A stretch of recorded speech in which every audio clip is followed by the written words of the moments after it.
Good morning. तो बेटा आज हमें जो टॉपिक शुरू करना है वो है प्रॉपर्टीज ऑफ वर्क डन।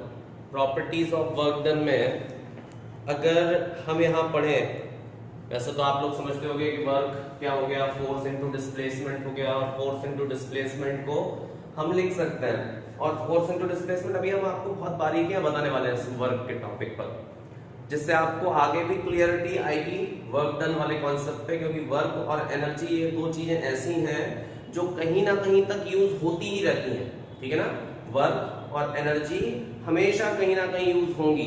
ठीक, तो आने वाले समय में दैट मींस 12th में भी, और जब तक आप लोग फिजिक्स पढ़ोगे कहीं ना कहीं वर्क, फिजिक्स, केमिस्ट्री दोनों में वर्क डन का कंसेप्ट चलता है। तो सबसे पहले हम लिखेंगे जो पहली प्रॉपर्टी डोमेन जिसको हम बोलते हैं, work depends upon frame of reference. Work done depends upon frame of reference. That means frame of reference पर डिपेंडेंसी होने का क्या मतलब हुआ? सपोज जैसे मान लो हमारे पास ये दो ऑब्जर्वर्स हैं, एक ऑब्जर्वर 1, ऑब्जर्वर नंबर 2, ये दो ऑब्जर्वर्स हमारे पास हैं, ऑब्जर्वर ए और ऑब्जर्वर बी। यहां पर हमने मान लिया सपोज ये mg नॉर्मल, mg फोर्स तो नीचे लगी रहा होगा, इस ब्लॉक पर नॉर्मल रिएक्शन यहां से ऊपर लग रहा होगा, ये हम मान सकते हैं। सपोज ये जो लिफ्ट है, ये इस लिफ्ट में ऑब्जर्वर 1 है और उसके बगल में एक ब्लॉक रखा हुआ है, उसके बगल में एक ब्लॉक रखा हुआ है, and the lift is moving upward with with velocity u. Suppose it is moving with velocity u. तो आपसे अगर हम ये बोले कि इसमें दो ऑब्जर्वर हैं, एक ऑब्जर्वर 1 है, एक ऑब्जर्वर 2 है, तो what is the work done according to observer 1 and observer 2? ठीक है, यहां पर हम लिख सकते हैं, क्योंकि लिफ्ट जो है वो नेट फोर्स 0 से जा रही होगी, मतलब इनिशियल वेलोसिटी कांस्टेंट है ये। अब जब वेलोसिटी कांस्टेंट है तो since lift is moving with velocity u, और ये जो u है वो कैसा है? कांस्टेंट है with velocity u, and it is constant, therefore net summation of force should be 0। तो हम क्या लिख सकते हैं? n minus mg is equal to 0, मतलब n की वैल्यू mg के बराबर इस केस में होगी। ये इक्वेशन नंबर 1 होगी। n बराबर किसके आ गया? mg के आ गया। तो इक्वेशन नंबर 1 की वैल्यू हमारे पास एक बन गई। दूसरी चीज ये है कि अगर ऑब्जर्वर 1 के हिसाब से कितना वर्क डन हुआ और ऑब्जर्वर 2 के हिसाब से कितना वर्क डन हुआ, ये अपन को निकालना है। तो work done, therefore work done by observer 1, first observer जो है which is inside the lift, in time small t। तो अगर आपसे पूछा जाए what is the work done according to observer A, तो ऑब्जर्वर A या ऑब्जर्वर 1 के हिसाब से जो वर्क डन है वो 0 है। क्यों वर्क डन 0 है? इसके हिसाब से ये ऑब्जेक्ट जो है वो अपनी जगह से डिस्प्लेस ही नहीं हुआ भाई। उसके अंदर लिफ्ट में रखा हुआ था, उसके बगल में ये ऑब्जर्वर के बगल में ये लिफ्ट ऑब्जेक्ट रखा हुआ है, तो ऑब्जेक्ट जो रखा हुआ है वो तो रखा ही हुआ है ना, तो उस जगह पर वो अपनी जगह से डिस्प्लेस नहीं हो रहा। तो जब वो अपनी जगह से डिस्प्लेस ही नहीं हो रहा, तो इसके हिसाब से वर्क डन की वैल्यू कितनी है? 0 है। ठीक है, now work done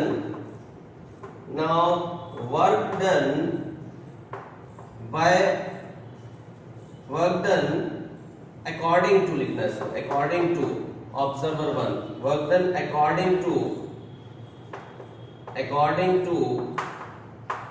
observer 2 in time t। अब टाइम t में ऑब्जर्वर 2 ने कितना वर्क डन किया तो वो देख लेते हैं।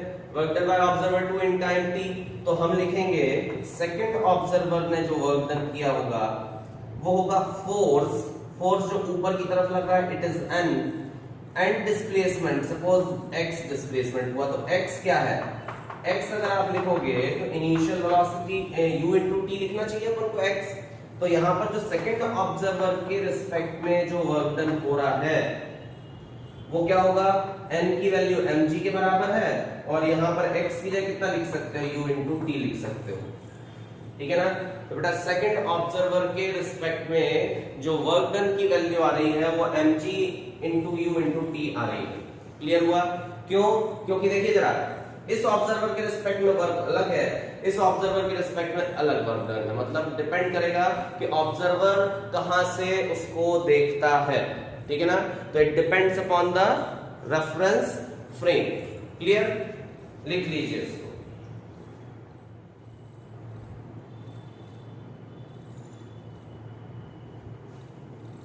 चलिए सेकंड प्रॉपर्टी है work done does not depend upon the type of motion. Okay, type of motion. Work done does not depend upon the type of motion. किस टाइप का मोशन है? That means whether object is moving with constant or variable velocity, या तो वो constant velocity से move कर रहा हो या फिर कैसा मूव कर रहा हो, वेरिएबल वेलोसिटी से मूव कर रहा हो, उसको इससे किसी भी प्रकार का कोई मतलब नहीं होता। It purely depends upon the displacement, ठीक है ना। अब वो डिस्प्लेसमेंट कैसा होगा? डिस्प्लेसमेंट अगर हो सकता है x is equal to u into t से हो, या हो सकता है s is equal to u t plus half a t square से हो, या फिर कोई और दूसरा वेरिएबल एक्सेलरेशन की कंडीशन से भी डिस्प्लेसमेंट निकलता हो। It totally depends upon the displacement. Type of motion से उसको कोई भी मतलब नहीं होता, ठीक है। तो टाइप ऑफ मोशन पर डिपेंडेंसी नहीं आती, ठीक है ना। फिर अगर किसी सिस्टम पर नंबर ऑफ फोर्सेस काम कर रहे हो, ऐसा हो सकता है किसी सिस्टम पर नंबर ऑफ फोर्सेस काम कर रहे हो, ठीक है, लेकिन वर्क डन जो होगा केवल उस फोर्स की वजह से होगा जिसकी वजह से डिस्प्लेसमेंट हो रहा है। If number of forces acts on a system, then work done will be given by only those forces which are responsible for displacement, जो पर्टिकुलर डिस्प्लेसमेंट जो फोर्स करवा पा रहे हैं, भले कितने भी फोर्स उस पे लग रहे हैं, तो वही फोर्स बस होंगे जो कि पर्टिकुलर डिस्प्लेसमेंट करा पा रहे होंगे। जैसे मान लो हमने बोला कि इसमें नंबर ऑफ फोर्सेस लगते हैं, एक mg फोर्स लग रही है, एक नॉर्मल रिएक्शन फोर्स लग रहा है। सपोज यहां से एक फोर्स हमने बोला कि इस डायरेक्शन में भी लग रहा है, और अगर ये ऑब्जेक्ट यहां से यहां डिस्प्लेस हुआ, एक फोर्स ऐसा भी लग गया, ठीक है। सपोज ये F1 फोर्स है, ये F2 फोर्स है, and it makes an angle theta, तो यहां पर आप देख सकते हो इसको क्या लिख दोगे, ये F2 cos थीटा हो जाएगा, ये F1 sin थीटा हो जाएगा। तो यहां पर F1 sin थीटा या mg या नॉर्मल की वजह से कोई भी वर्क डन नहीं होगा। जो भी वर्क डन होगा वो किसकी वजह से होगा? F2 cos थीटा और F1 की वजह से अगर डिस्प्लेसमेंट, और अगर यहाँ पर फ्रिक्शन है तो उसकी वजह से नेगेटिव वर्क डन होगा, ठीक है। तो केवल वही फोर्सेस की वजह से वर्क डन या नेगेटिव वर्क डन माना जाएगा जो कि रिस्पॉन्सिबल होंगे डिस्प्लेसमेंट के लिए, ठीक है ना। तो ये कंडीशन इसमें बन सकती है।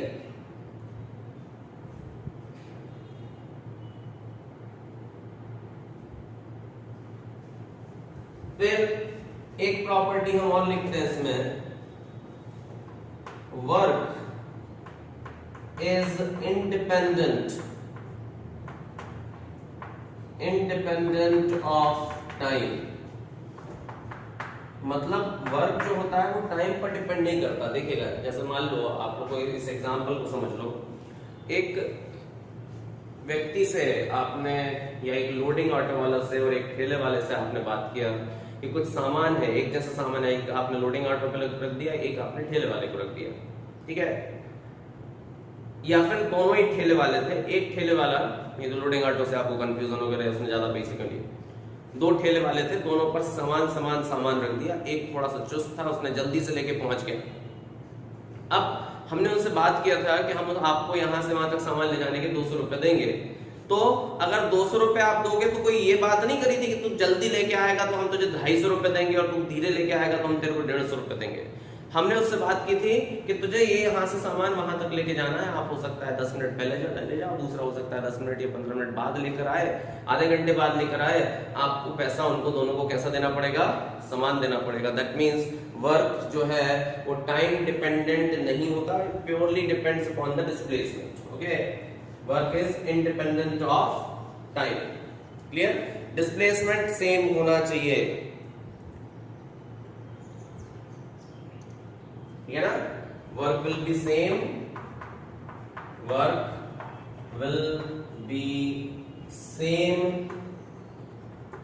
For same displacement, work will be same for same displacement. अगर डिस्प्लेसमेंट सेम है तो वर्क की वैल्यू सेम ही होगी, ठीक है ना? ध्यान रखिएगा। नेक्स्ट है in product of force and displacement, in product of force and displacement, force is independent, force is independent of frame of reference. Okay, in product of force and displacement, force is independent of frame of reference, but displacement depends upon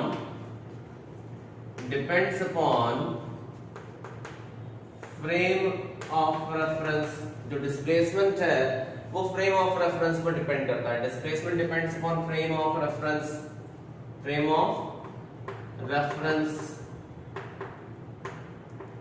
hence work depends upon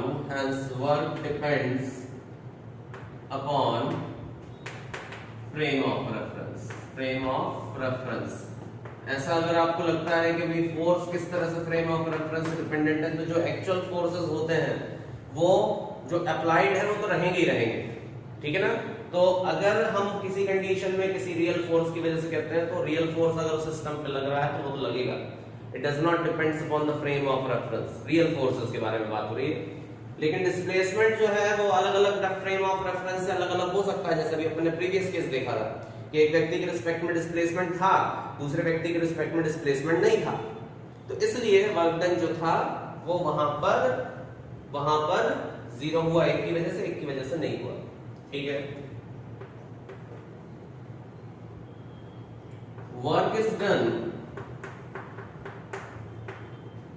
bye source और agent which applies force, ठीक है? हमेशा work होगा किसकी वजह से?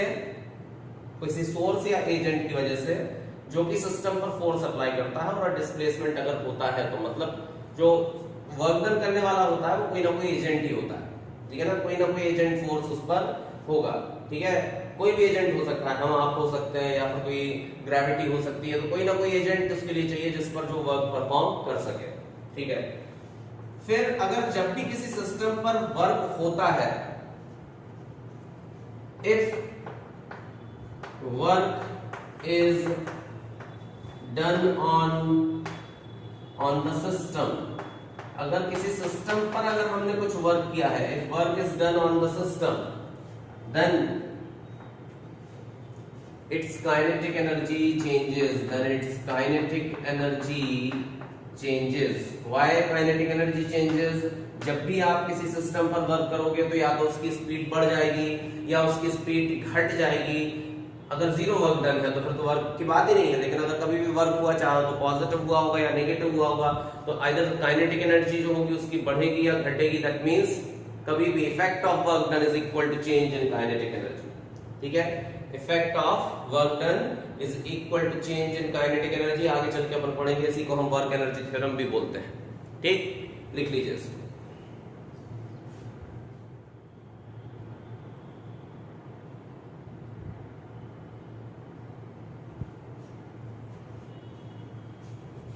Next है work done bye variable forces. Okay, so work done by variable forces क्या हो सकता है? Work done by variable forces. तो इसमें फर्स्ट केस अगर हम ले लें, if force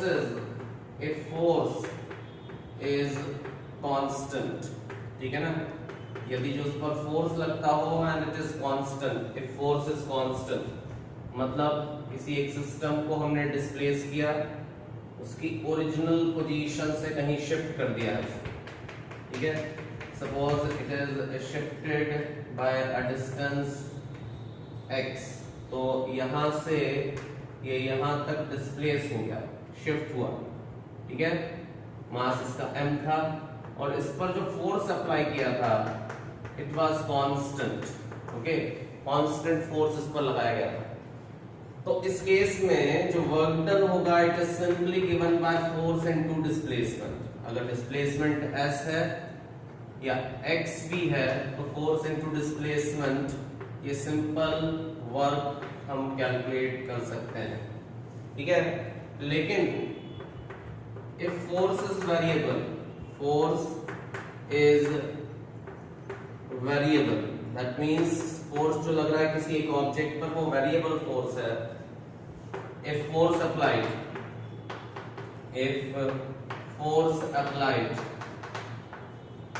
it is given by fx, that means displacement का फंक्शन, ठीक है।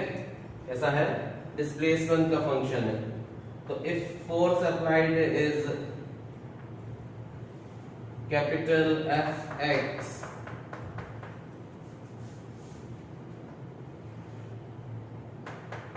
और it is the function of displacement, object जो है वो यहां से यहां चला गया है, ठीक है। मतलब इसका मास m था, वो यहां से यहां तक शिफ्ट हो गया, और अगर इस तरह से शिफ्ट हुआ तो हम मान लो ये वाली पोजीशन इसकी थी, सपोज इट इज x1, और फाइनली ये यहां पहुंच गया, ये पोजीशन हो गई कौन सी, x2, 0, x2, 0, ये है x1, 0। तो अगर हम इस केस में अगर हम वर्क डन निकालेंगे, force is given by capital F is equal to small fx, therefore work done is given by dw is equal to function f into dx। Small displacement का निकालोगे और x1 से लेके x2 तक इसका क्या कर दोगे, डिफरेंशियल कर दोगे, ठीक है। x1 से लेके x2 तक का इसका क्या कर दोगे, डिस्प्लेसमेंट कर दोगे। हो सकता है यहाँ पर w1 से w तक तो नेट चेंज आ जाएगा, या फिर 0 से लेके w तक आप इसको डिफरेंशिएट करके लिखोगे, ठीक है। देखिए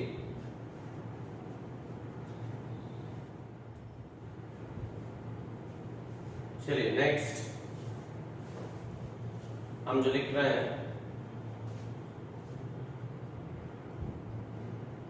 वर्क डन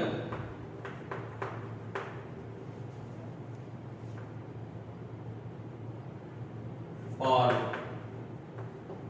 फोर्स एंड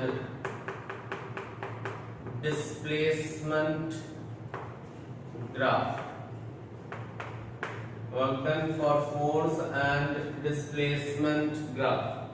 अगर आपको फोर्स और डिस्प्लेसमेंट के बीच का ग्राफ दिया है, in that case work done कितना होगा? Work done in force and displacement graph. तो मान लो कि फोर्स जो है वो वेरिएबल है and it depends upon displacement. ठीक है, फोर्स जो है वो वेरिएबल है and it depends upon displacement. तो यहाँ जो है कंडीशन ये x1 है और यहाँ से लेके यहाँ तक की पोजीशन जो है वो x2 है। तो देख लेते हैं, if force depends upon displacement, okay, तो जो फोर्स है ये फंक्शन है f(x) का। Force depends upon displacement, force जो है वो फंक्शन है किसका? डिस्प्लेसमेंट का। तो इसमें क्या करना है, एक स्मॉल एलिमेंट पार्ट हम अज्यूम कर ले, और ये जो स्मॉल एलिमेंटल पार्ट है ये है dx। ठीक, ये स्मॉल एलिमेंटल पार्ट क्या है? ये है dx। तो हम क्या लिखेंगे? therefore work done is given by dw integral of f into dx, and this integral will give you the area of graph। मतलब अगर आप वर्क डन कैलकुलेट करना चाहते हो तो वर्क डन कैसे निकाला जा सकता है? therefore work is equal to area of graph, area of fx graph. तो fx ग्राफ जो रहेगा, फोर्स और डिस्प्लेसमेंट ग्राफ जो होगा, उसके एरिया से आप वर्क डन कैलकुलेट कर सकते हैं। लिख लीजिए,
क्या है कंडीशन? देखिए, a block of mass m is displaced from A to B point on spherical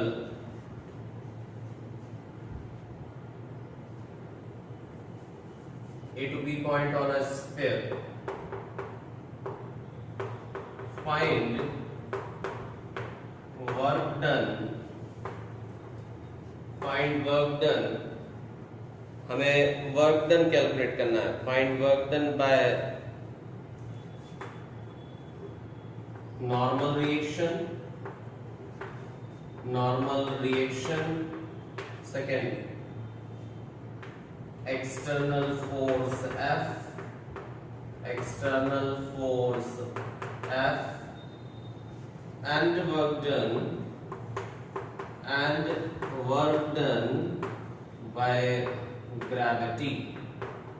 Okay, by these forces you have to calculate work done. ठीक है, इन तीन फोर्सों की वजह से आपको वर्क डन निकालना, निकाल के देखिए आप लोग निकाल पाते हो या नहीं।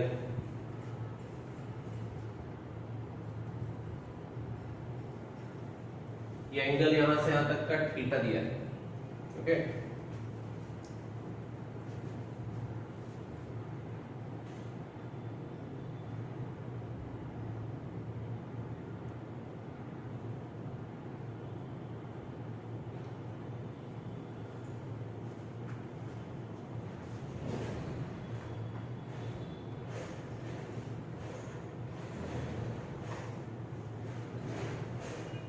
चलिए देखते हैं। सबसे पहला तो वर्क डन जो है बाय नॉर्मल रिएक्शन फोर्स, ठीक है ना, इसकी वजह से देख लेते हैं। नॉर्मल रिएक्शन फोर्स आप लोग जानते हो कहां लग रहा होगा, एन फोर्स यहां लगेगा, mg यहां लग रहा होगा, ठीक है ना। नॉर्मल रिएक्शन यहां लग रही होगी, mg यहां लग रहा होगा, ठीक। तो अब अगर नॉर्मल रिएक्शन और डिस्प्लेसमेंट के बीच का अगर हम एंगल देखें, तो आप अगर इस केस में अगर वर्क डन कैलकुलेट करोगे तो n force into displacement cos theta होता है, तो f into d cos theta होगा। अब f into d cos theta के लिए अगर आप लिखोगे तो फोर्स n है, डिस्प्लेसमेंट मान लो d भी हो गया, तो किसी भी कंडीशन में अगर आप यहां पर भी देखोगे तो नॉर्मल रिएक्शन जो है वो यहां लग रही है, तो नॉर्मल रिएक्शन हमेशा डिस्प्लेसमेंट के परपेंडिकुलर ही चल रहा है। तो नॉर्मल रिएक्शन अगर डिस्प्लेसमेंट के परपेंडिकुलर चल रहा है दैट मींस cos 90, और cos 90 की वैल्यू बेटा कितनी है, वर्क डन नॉर्मल रिएक्शन की वजह से कितना आ गया, 0 होगा, ठीक है। फिर हम निकालते हैं work done due to external force, ये तो फर्स्ट कंडीशन हो गई। एक सेकंड देखें, work done due to external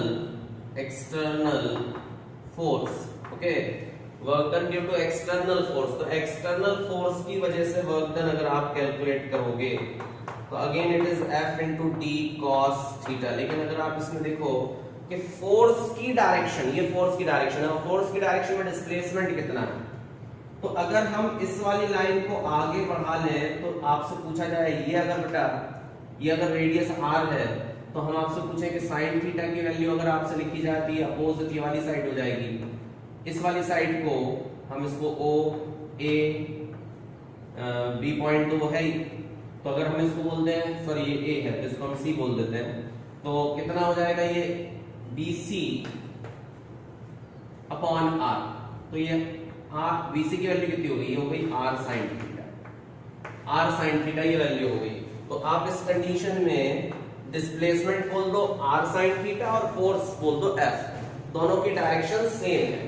तो जब दोनों की डायरेक्शन सेम है तो एंगल 0 हो रहा है, तो जो वर्क डन निकलेगा ड्यू टू एक्सटर्नल फोर्स ये हो जाएगा फोर्स F है, और जो डिस्प्लेसमेंट है वो कितना है, R sin थीटा है, तो ये आएगा work done due to external force.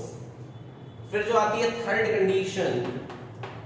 Condition में अगर अपन लिखे बेटा तो हमें निकालना है work done due to gravity, work done due to mg force. तो mg फोर्स की वजह से अगर अपन वर्क डन लिखें तो work done due to mg force into displacement cos theta. देखिए जब अगर अब हम आपसे पूछें कि ये वाला टर्म अगर r sin थीटा है, डेफिनेटली यहां से लेके OC r cos थीटा ही निकलेगा, आप निकाल के देखोगे तो r cos थीटा जाएगा। तो जो बची हुई बाकी जो दूरी होगी यहां से लेके यहां तक की दूरी कितनी हो जाएगी, पूरी r थी, तो r में से r cos थीटा माइनस हो गया, यही हुआ ना, r में से r cos थीटा माइनस हो गया, मतलब r in bracket 1 minus cos theta बची हुई दूरी है। तो mg नीचे है, डिस्प्लेसमेंट ऊपर हो रहा है। आप y एक्सिस देख लो, इसमें अपन ने x एक्सिस देखा था, तो x एक्सिस पे फोर्स था, x एक्सिस पे डिस्प्लेसमेंट। यहाँ पर y एक्सिस पे फोर्स है, y एक्सिस पे डिस्प्लेसमेंट, लेकिन फोर्स mg नीचे लग रहा है और उसके रिस्पेक्ट में डिस्प्लेसमेंट कंपैरेटिवली ये ऊपर हो गई है। तो एंगल हम इस बार कितना बोलेंगे, ये 180 डिग्री। mg नीचे लग रहा है, डिस्प्लेसमेंट ऊपर जा रहा है ना ऑब्जेक्ट mg के रिस्पेक्ट में, तो work done in respect to mg, force जो है वो लग रहा है mg, डिस्प्लेसमेंट जो हो रहा है वो हो रहा है r 1 माइनस कॉस थीटा, और कॉस 180 की वैल्यू जो है वो है माइनस में माइनस mgr ब्रैकेट में 1 माइनस कॉस थीटा, ये इसका आंसर आ जाएगा। लिख लीजिए।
क्वेश्चन देखें।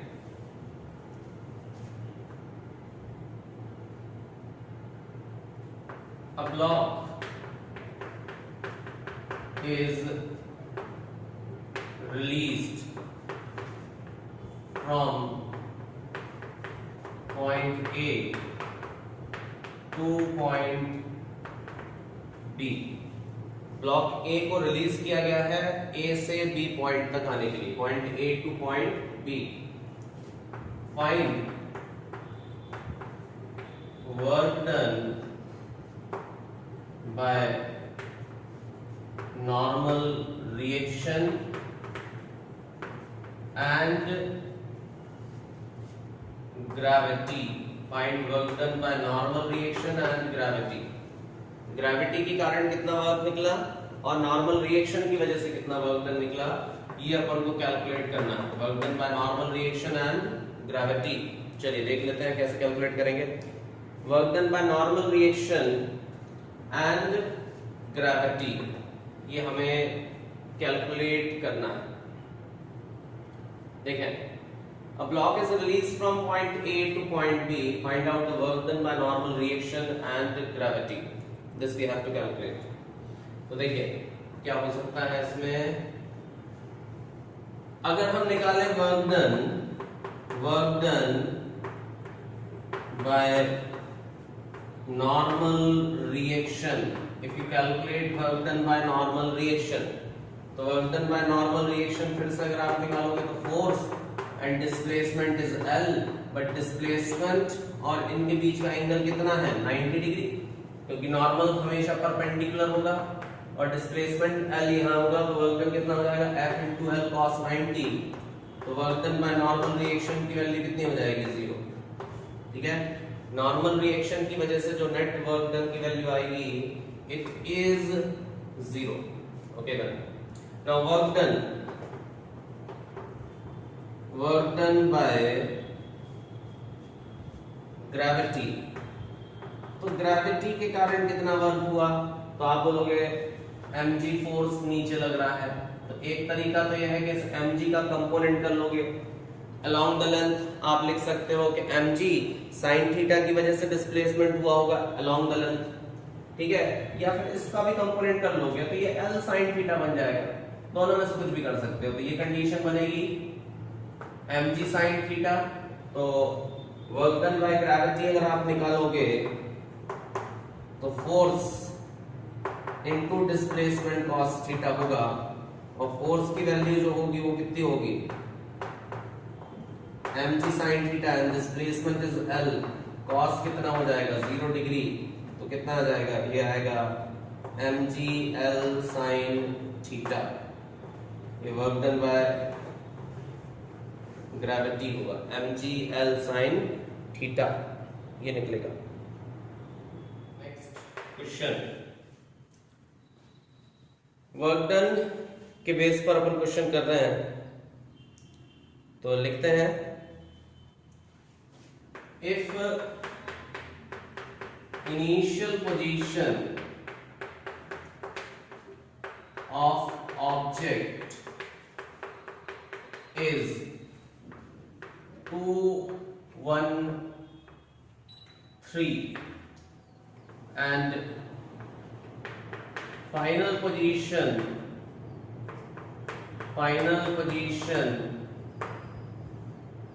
is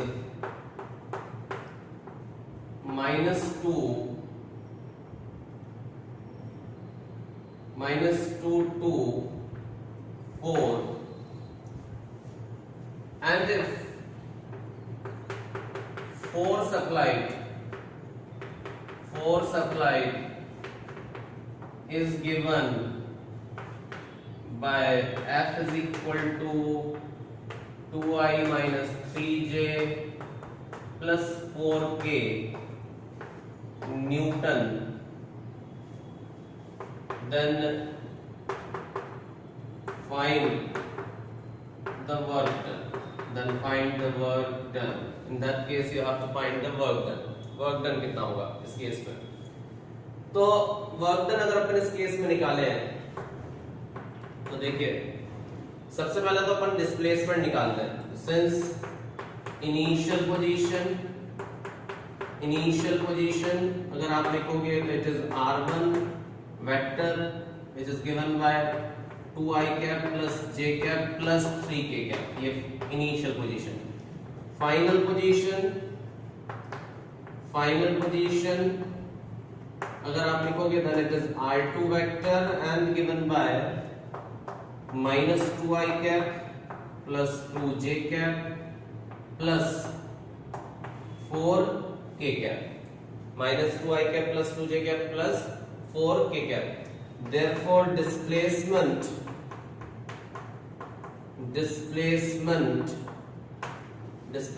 जो आ रहा है it is delta r2 vector minus r1 vector. ठीक है, तो delta r2 vector minus r1 vector, तो delta r vector r2 vector को लिखा जाएगा 2 में से -2 होगा भी आती है -4i कैप आ जाएगा, है ना. और 2 में से -j होगा तो कितना बचेगा? केवल j कैप बचेगा. और यहाँ पर 4 में से 3 माइनस होगा तो कितना बचेगा? प्लस k कैप होगा. ये कंडीशन बनती है. फिर अगर अपन इसमें वर्क डन निकाले, देयरफॉर वर्क डन क्या होता था? Force into displacement vector form dot product. तो डिस्प्लेसमेंट वेक्टर ये है और फोर्स ये है. फोर्स की वैल्यू और डिस्प्लेसमेंट वेक्टर रख दोगे कितना आएगा? 2i minus 3j और प्लस 4k. और यहाँ पर वाली वैल्यू कितनी है? -4i cap plus j cap plus k cap. Solve करोगे अंदर i का i से मल्टीपल हो जाएगा -8, यहाँ पर होगा -3 और k का होगा +4. तो कितना आ जाएगा? -4 और 3 तो -7 जूल इसमें आंसर आया, है ना. देखिए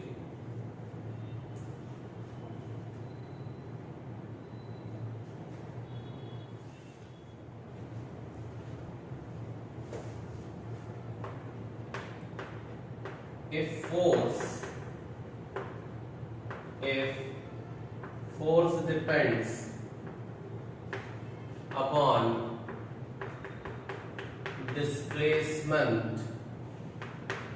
force depends upon displacement, as F is equal to 4 plus x Newton. Clear? If force depends upon displacement as F is equal to 4 plus x Newton, if initial speed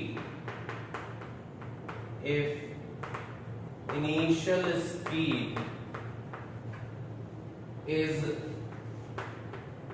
0, और हमें इससे कोई मतलब भी नहीं इनिशियल स्पीड अगर आप दे भी गई है तो. if initial speed is 0, find out the work done.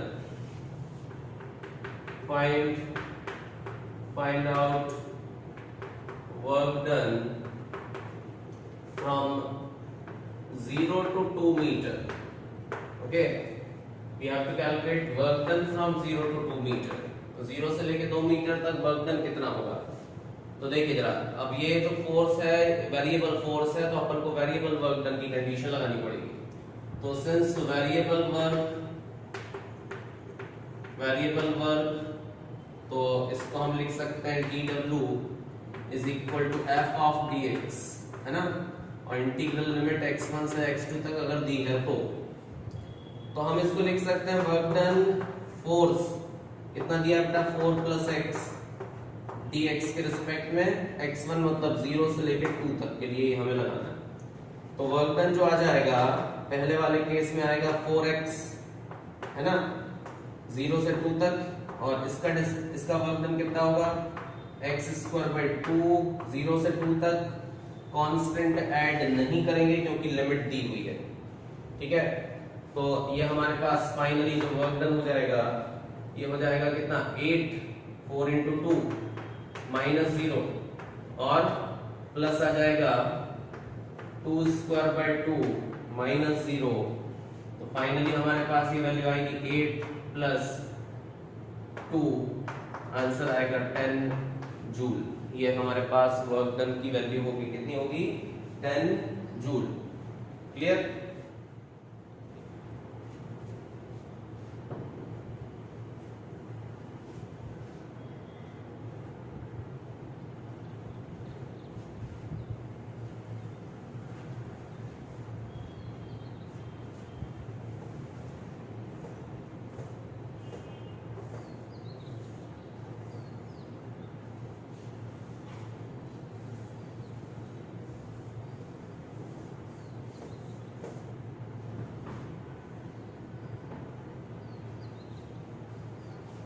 ठीक है, चलिए क्वेश्चन और करेंगे फिर आगे बढ़ते हैं। क्वेश्चन इस बार if force depends upon time, if force depends upon time t पर डिपेंड करता है, ठीक है ना। फोर्स डिपेंड्स अपॉन टाइम और जो फोर्स दिया है वो फोर्स की वैल्यू जो दी है बेटा वो दी है 2t newton. Force depends upon time as F is equal to 2t newton. तो फोर्स 2t न्यूटन है। Find work done from 0 to 2 seconds if initial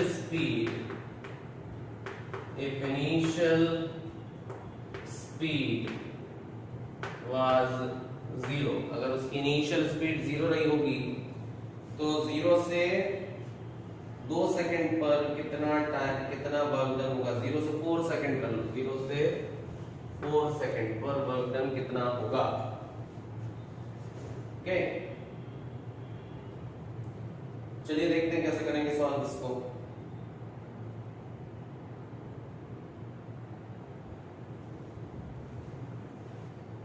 आप लोग ट्राई कर सकते हो सॉल्व करने के लिए।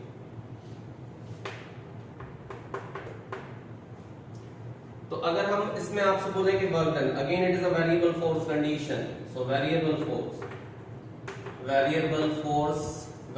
वर्क डन का कंसेप्ट अगर हम लगाएंगे तो dw इज इक्वल टू कितना होना चाहिए F into dx, और F into dx के लिए अगर अपन लिखें यहाँ पर तो dw की वैल्यू जो होना चाहिए वो होना चाहिए F is what, it is 2t into dx। अब dx के रिस्पेक्ट में तो हो नहीं सकता इंटीग्रेशन t का, dx के रिस्पेक्ट में t का इंटीग्रेशन नहीं हो सकता। तो फिर क्या करें अपन, हमें पता है सिंस वेलोसिटी बराबर होता है dx/dt, तो जो dx की वैल्यू होगी वो हो जाएगी कितनी v into dt। तो हम यहाँ पर dx की जगह कितना लिख सकते हैं v into dt। तो इंटीग्रल हम कर देते हैं 2t और dx की जगह लिख देते हैं v into dt, ठीक है। तो अब लेकिन दिक्कत ये हो गई इस इक्वेशन में v भी आ गया। अब v को हम कैसे सॉल्व करें। v को सॉल्व करने के लिए अपन फोर्स बराबर देखते हैं। मास नहीं दिया शायद क्वेश्चन में,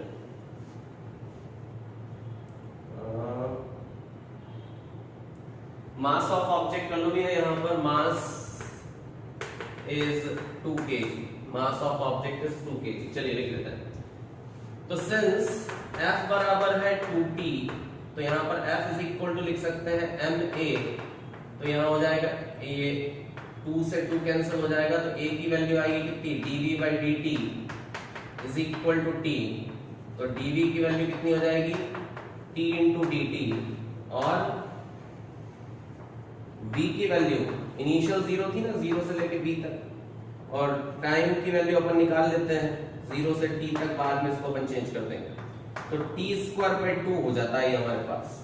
कितना जाएगा, t स्क्वायर बाय 2, तो v की जगह पर अपन लिख सकते हैं कितना, t square by 2। Putting value in equation first में अगर अपन ने वैल्यू रखी